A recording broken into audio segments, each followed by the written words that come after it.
Here with head coach Nicole Woods following UNCW's defeat to Coastal Carolina tonight. Coach, it was obviously a bit of a slow start offensively. Come out shooting just 3 of 17 in that opening quarter.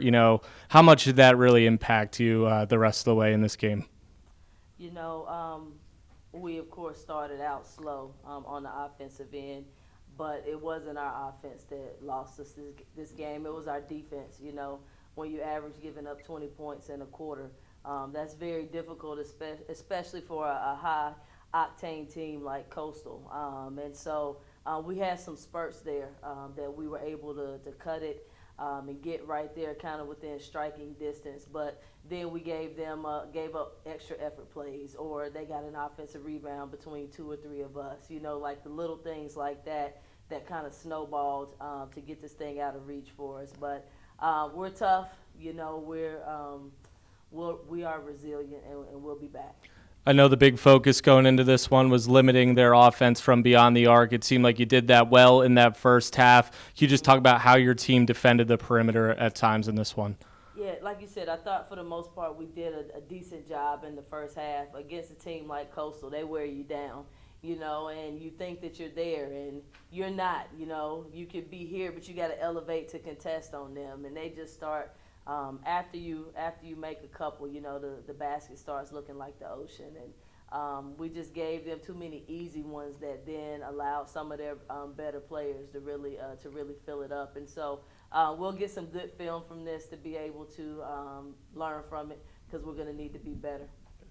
And what do you take away from a game like this where the other team was in control really from start to finish? How do you get back to the office tomorrow and build from that? Yeah, they were the tougher team. At the end of the day, they were the tougher team, and I told them before the game that it wasn't going to come down to any X's and O's or schemes or things of that nature.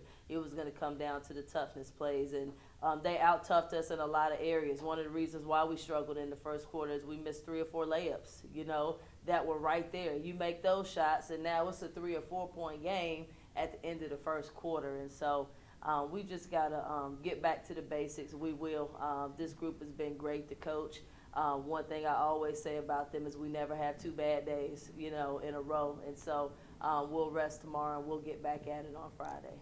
Rory Cox, 20-plus points each of the last 2 games, including her first Division I start tonight. Yeah. What have you seen of her so far this season, and how much has she really played her way into this lineup? Rory has the heart of a lion, man. I mean, she a Division II kid that always believed that she could play D1, and she's out there to prove that she belongs every single night. And I think that everybody would agree that she definitely belonged, and she did her best out there today and left everything on the court. And we're gonna need her. We're gonna need her to continue with the pace in which she plays, and we'll get a couple others to kind of join along as well. Tia Dobson missing this game. What's the status on her? She's day to day. Okay.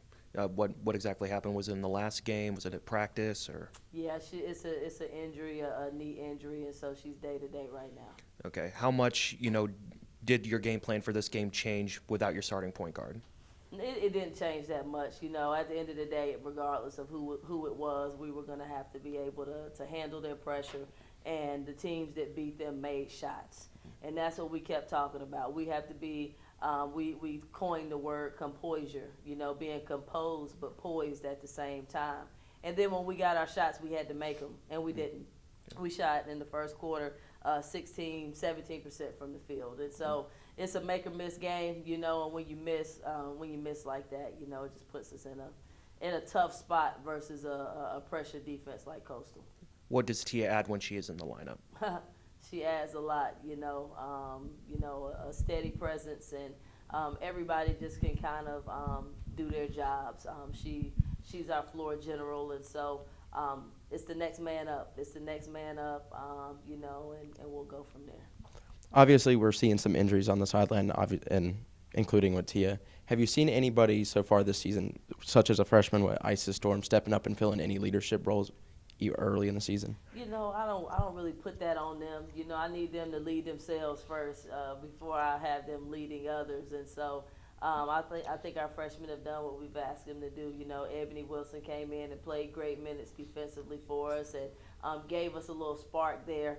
And so they've been great. They've been great. And, you know, we've got 8 returners and 4 new people, but 4 of those were out injured last year of those returners. And so we really have a very young team when it comes to minutes played. And there's some things that you can try to simulate in practice, but then, you know, you get out there and it's just a different level and it's a different level of intensity. And so, like I said, we'll have some good film to be able to learn from.